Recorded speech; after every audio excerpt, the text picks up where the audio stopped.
ಮಾನವೀಯ ಸ್ನೇಹಿತರ ಒಕ್ಕೂಟ ಕೊಡಗು. ಜಿಲ್ಲಾ ವಾರ್ತೆ ಓದುತ್ತಿರುವವರು ಇಂದಿರಾ ಎಚ್ ಕಕ್ಕಬ್ಬೆ. ಖ್ಯಾತ ಜಾನಪದ ತಜ್ಞ, ಸಾಹಿತಿ, ನಿರೂಪಕ, ವೀಕ್ಷಕ, ವಿವರಣೆಗಾರ, ಸಂಘಟಕ, ನಾಟಕಕಾರ, ಕೊಡವ ತಕ್ಕ ಎಳ್ತುಕಾರರ ಕೂಟದ ಸ್ಥಾಪಕ ಸದಸ್ಯ ಹಾಗೂ ಮಾಜಿ ಅಧ್ಯಕ್ಷ, ಜನಮನ ಕಲಾ ಸಂಘದ ಸ್ಥಾಪಕ ಸದಸ್ಯ, ಜನಮೆಚ್ಚುಗೆ ಪಡೆದ ಸೌಮ್ಯ ಸ್ವಭಾವದ, ಉತ್ತಮ ವ್ಯಕ್ತಿತ್ವದೊಂದಿಗೆ ಬಾಳಿ ಬದುಕಿ ಅಕಾಲಿಕ ಮರಣ ಹೊಂದಿದ ಬೊಟ್ಟೋಳೊಂಡ ಮಿಟ್ಟು ಪೂರ್ಣಚ್ಚ ಅವರಿಗೆ ಕೊಡವ ತಕ್ಕ ಎಳ್ತುಕಾರರ ಕೂಟ ಹಾಗೂ ಜನಮನ ಕಲಾ ಸಂಘದ ಜಂಟಿ ಆಶ್ರಯದಲ್ಲಿ ಬಲ್ಲಮಾವಟಿಯ ಕಾವೇರಿ ಮಹಿಳಾ ಸಮಾಜ ಹಾಗೂ ಬೇರೆ ಬೇರೆ ಸಂಘ ಸಂಸ್ಥೆಗಳ ಸಹಕಾರದಲ್ಲಿ ಇದೇ ಶನಿವಾರ ಅಂದರೆ ನಾಳೆ ಬೆಳಿಗ್ಗೆ 10:30 ಗಂಟೆಗೆ ಬಲ್ಲಮಾವಟಿ ಗ್ರಾಮ ಪಂಚಾಯಿತಿ ಸಭಾಂಗಣದಲ್ಲಿ ಸಾರ್ವಜನಿಕ ಶ್ರದ್ಧಾಂಜಲಿ ಸಭೆ ಹಾಗೂ ನುಡಿನಮನ ನಡೆಯಲಿದೆ. ಯುವ ಪೀಳಿಗೆ ಇತರ ಜಿಲ್ಲೆಯಲ್ಲಿ ಉದ್ಯೋಗ ಪಡೆದರೂ, ಎಷ್ಟೇ ಹಣ ಕೀರ್ತಿ ಗಳಿಸಿದರೂ ತಮ್ಮ ಬಾಲ್ಯ ಬೆಳೆದ ಪರಿಸರ ಮತ್ತು ಆಸರೆಯಾದ ಊರನ್ನು ಮರೆಯಬಾರದು ಎಂದು ಬೆಂಗಳೂರು ಕೊಡವ ಸಮಾಜದ ಅಧ್ಯಕ್ಷ ಚಿರಿಯಪಂಡ ಎಸ್ ಸುರೇಶ್ ನಂಜಪ್ಪ ಸಲಹೆ ನೀಡಿದ್ದಾರೆ.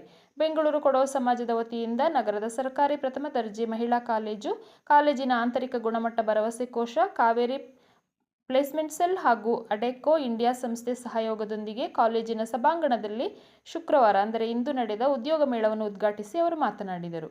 ಹುಟ್ಟಿದ ಊರು ನಮಗೆ ಸಂಸ್ಕಾರ, ಸಂಸ್ಕೃತಿ ಮತ್ತು ಬದುಕಿನ ಪಾಠ ಕಲಿಸಿಕೊಡುತ್ತದೆ.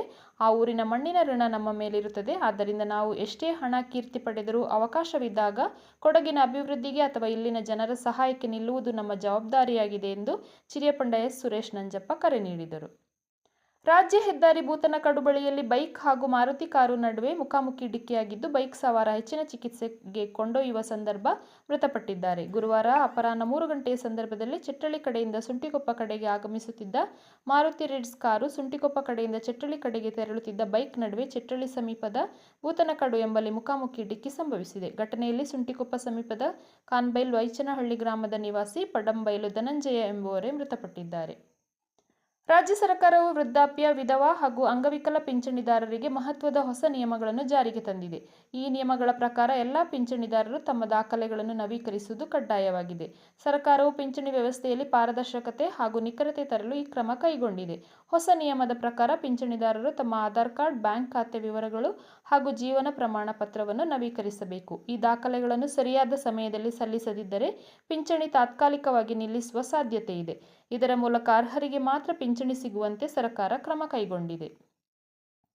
Field marshal K M. Cariappa college English ವಿಭಾಗ ಹಾಗೂ ಹಳೆ ವಿದ್ಯಾರ್ಥಿಗಳ ಸಂಘದ ಸಹಯೋಗದೊಂದಿಗೆ ವಿದ್ಯಾರ್ಥಿಗಳಿಗೆ 2 ದಿನಗಳ ಕೌಶಲ್ಯ ತರಬೇತಿ ಕಾರ್ಯಾಗಾರ ಹಮ್ಮಿಕೊಂಡಿದ್ದು, ಕಾರ್ಯಕ್ರಮಕ್ಕೆ ಶುಕ್ರವಾರ ಇಂದು ಕಾಲೇಜಿನ ಸೆಮಿನಾರ್ ಹಾಲ್ನಲ್ಲಿ ಚಾಲನೆ ನೀಡಲಾಯಿತು.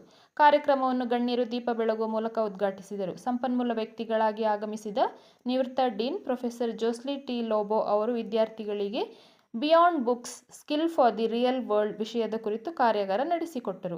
ಈ ಕಾರ್ಯಾಗಾರವನ್ನು ವಿದ್ಯಾರ್ಥಿಗಳ ಕೌಶಲ್ಯ ಹೆಚ್ಚಿಸಲು ಸಹಕಾರಿಯಾಗುವ ನಿಟ್ಟಿನಲ್ಲಿ ಆಯೋಜಿಸಿದ್ದು, ವಿದ್ಯಾರ್ಥಿಗಳು ಹೆಚ್ಚಿನ ಸಂಖ್ಯೆಯಲ್ಲಿ ಭಾಗವಹಿಸಿ ಸದುಪಯೋಗ ಪಡಿಸಿಕೊಂಡರು.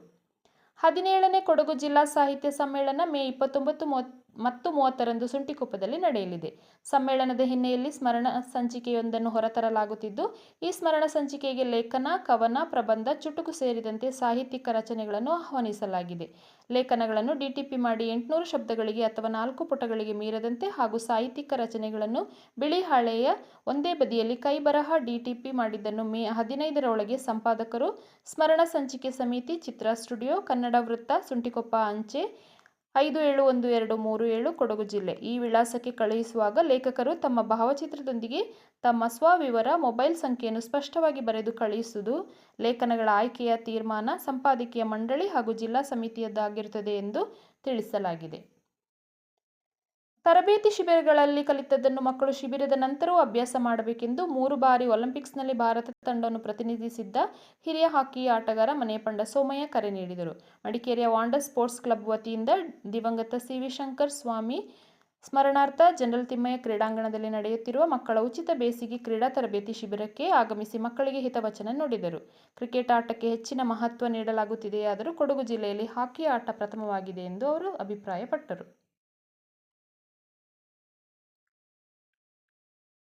ವಿರಾಜಪೇಟೆ ವಿದ್ಯುತ್ ವಿತರಣಾ 66/11 ಕೆವಿ ಉಪ ಕೇಂದ್ರದಿಂದ ಹೊರಹೊಮ್ಮುವ 33 ಕೆವಿ ಸಿದ್ದಾಪುರ ಮಾರ್ಗದಲ್ಲಿ ಏಪ್ರಿಲ್ 18ರಂದು ರಾತ್ರಿ 10ರಿಂದ ಬೆಳಗ್ಗೆ 5 ಗಂಟೆಯವರೆಗೆ ನಿರ್ವಹಣಾ ಕಾಮಗಾರಿ ಕೈಗೆತ್ತಿಕೊಳ್ಳುತ್ತಿರುವುದರಿಂದ ಈ ಕೇಂದ್ರದಿಂದ ಹೊರಹೊಮ್ಮುವ ಎಲ್ಲ 11 ಕೆವಿ ಮಾರ್ಗದಲ್ಲಿ ವಿದ್ಯುತ್ ವ್ಯತ್ಯಯ ಉಂಟಾಗಲಿದ್ದು, ಸಿದ್ದಾಪುರ, ಕರಡಿಗೋಡು, ಗುಯ್ಯ, ಮಾಲ್ದಾರೆ, ನೆಲ್ಲಿದಿಕೇರಿ, ಇಂಜಿಲಗೇರಿ, ಆರೆಂಜ್ ಕೌಂಟಿ ಹಾಗೂ ಸುತ್ತಮುತ್ತಲಿನ ಪ್ರದೇಶದಲ್ಲಿ ವಿದ್ಯುತ್ ಸರಬರಾಜಿನಲ್ಲಿ ವ್ಯತ್ಯಯವಾಗಲಿದೆ. ಸಾರ್ವಜನಿಕರು ಸಹಕರಿಸುವಂತೆ ಚಾಮುಂಡೇಶ್ವರಿ ವಿದ್ಯುತ್ ಸರಬರಾಜು ನಿಗಮದ ನಿಯಮ ಕಾರ್ಯ ಮತ್ತು ಪಾಲನೆ ವಿಭಾಗದ ಕಾರ್ಯನಿರ್ವಾಹಕ ಇಂಜಿನಿಯರ್ ರಾಮಚಂದ್ರ ಅವರು ಕೋರಿದ್ದಾರೆ. ಕುಶಾಲನಗರ ರಾಷ್ಟ್ರೀಯ ಹೆದ್ದಾರಿ ಬದಿಯ ಶಾಂತಿಗೇರಿ ತೋಟದ ಬೇಲಿ ಹಾಗೂ ಕುರುಚಲು ಗಿಡಗಳಿಗೆ ಇಂದು ಮಧ್ಯಾಹ್ನ ಬೆಂಕಿ ತಗುಲಿ ಹೊತ್ತಿ ಉರಿದಿದೆ. ವಿಷಯ ಅರಿತು ಸ್ಥಳಕ್ಕೆ ದೌಡಾಯಿಸಿದ ಸುಂಟಿಕೊಪ್ಪ ಪೊಲೀಸ್ ಠಾಣಾಧಿಕಾರಿ ಮೋಹನ್ ರಾಜ್ ಮತ್ತು ಸಿಬ್ಬಂದಿಗಳು ಸ್ಥಳೀಯ ಕಾರ್ಮಿಕರ ನೆರವಿನಿಂದ ಬೆಂಕಿಯನ್ನು ನಂದಿಸುವಲ್ಲಿ ಹರಸಾಹಸ ಪಟ್ಟರು. ನಂತರ ಅಗ್ನಿಶಾಮಕ ದಳದವರು ಆಗಮಿಸಿ ಕಾರ್ಯಾಚರಣೆ ನಡೆಸಿ ಬೆಂಕಿಯನ್ನು ತಹಬದಿಗೆ ತಂದಿದ್ದಾರೆ. ಕೊಡಗು ವೈದ್ಯಕೀಯ ವಿಜ್ಞಾನಗಳ ಸಂಸ್ಥೆಯ ಇಎನ್ಟಿ ವಿಭಾಗದಿಂದ ಏಪ್ರಿಲ್ 18ರಂದು ನಾಳೆ ಬೆಳಿಗ್ಗೆ 10 ಗಂಟೆಗೆ ಸಂಸ್ಥೆಯ ಬಿ ಬ್ಲಾಕ್ನ ಸಭಾಂಗಣದಲ್ಲಿ ವಿಶ್ವ ಧ್ವನಿ ದಿನದ ಪ್ರಯುಕ್ತ ವಿಶೇಷ ಉಪನ್ಯಾಸ ಕಾರ್ಯಕ್ರಮ ನಡೆಯಲಿದೆ. ಮೈಸೂರಿನ ಅಖಿಲ ಭಾರತ ವಾಕ್ ಶ್ರವಣ ಸಂಸ್ಥೆಯ ಸಹಾಯಕ ಪ್ರಾಧ್ಯಾಪಕಿ ಡಾಕ್ಟರ್ ದಿವ್ಯಾ ಸೇಠ್ ಅವರು ನಮ್ಮ ಧ್ವನಿ ಕುರಿತ ಕಾಳಜಿ ಮತ್ತು ಧ್ವನಿಯ ಪೆಟ್ಟಿಗೆಯ ಆರೋಗ್ಯ ಕುರಿತು ಮಾತನಾಡಲಿದ್ದಾರೆ. ಶಿಕ್ಷಕರು, ಉಪನ್ಯಾಸಕರು, ಹಾಡುಗಾರರು ಹಾಗೂ ವೃತ್ತಿಪರರು ಆಗಮಿಸಿ ಮಾಹಿತಿ ಪಡೆಯಬಹುದಾಗಿದೆ ಎಂದು ಇಎನ್ಟಿ ವಿಭಾಗದ ಮುಖ್ಯಸ್ಥರಾದ ಡಾಕ್ಟರ್ ಶ್ವೇತಾ ಅವರು ತಿಳಿಸಿದ್ದಾರೆ. ಮೈತಾಡಿ ಗ್ರಾಮದ ಐಚಿಟಿರ ಐನ್ ಮನೆಯ ಅಂಗಳದಲ್ಲಿ ವಿಶ್ವ ಕಲಾ ದಿನ ಪ್ರಯುಕ್ತ ಚಿತ್ರಕಲಾವಿದ ಬಿಆರ್ ಸತೀಶ್ ರವರು ದೈವಕೋಲದ ಚಿತ್ರ ಬಿಡಿಸುವ ಮೂಲಕ ಆಚರಿಸಲಾಯಿತು. ವಿಶ್ವ ಕಲಾ ದಿನದ ಬಗ್ಗೆ ಮಾತನಾಡಿದ ಕಲಾವಿದ ಸತೀಶ್, ಏಪ್ರಿಲ್ 15ರಂದು ವಿಶ್ವ ಕಲಾ ದಿನವೆಂದು ಘೋಷಿಸಲಾಯಿತು.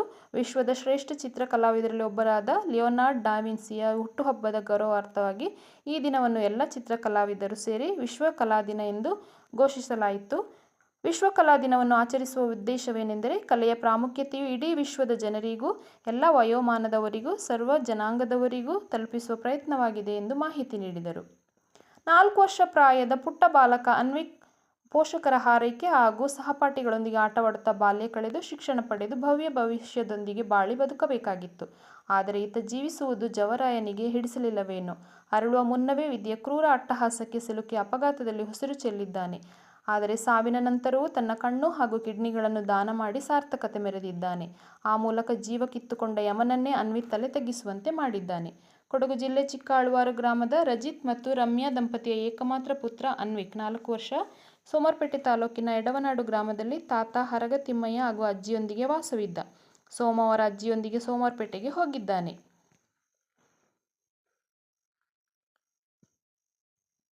ತದನಂತರ ವಾಪಸ್ ಬಸ್ಸಿನಲ್ಲಿ ಬಂದು ಎಡವನಾಡಿನ ಬಸ್ ತಂಗುದಾಣದಲ್ಲಿ ಇಳಿದು ರಸ್ತೆ ದಾಟುತ್ತಿದ್ದಾಗ ಕುಶಾಲನಗರ ಕಡೆಯಿಂದ ಯಮರೂಪಿಯಾಗಿ ವೇಗವಾಗಿ ಧಾವಿಸಿ ಬಂದ ಕಾರು ಡಿಕ್ಕಿ ಹೊಡೆದಿದೆ.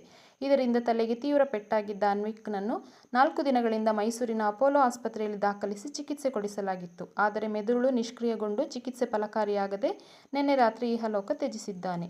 ಇದ್ದ ಒಬ್ಬನೇ ಮಗನ ಅಕಾಲಿಕ ಮರಣ ದುಃಖದ ಮಡುವಿನಲ್ಲಿ ಮುಳುಗಿಸಿದ್ದರೂ ಕೂಡ ಪೋಷಕರು ಅನ್ವಿಕ್ನ ಕಿಡ್ನಿ ಹಾಗೂ ಕಣ್ಣುಗಳನ್ನು ದಾನ ಮಾಡಿದ್ದಾರೆ. ಈ ಉದಾತ್ತ ಕಾರ್ಯದ ಮೂಲಕ ಮಾನವೀಯತೆ ಮೆರೆದು ಅನ್ವಿಕ್ನಿಗೆ ಸಾರ್ಥಕತೆ ತಂದುಕೊಟ್ಟಿದ್ದಾರೆ. ಇಲ್ಲಿಗೆ ಜಿಲ್ಲಾ ವಾರ್ತೆ ಮುಕ್ತಾಯವಾಯಿತು.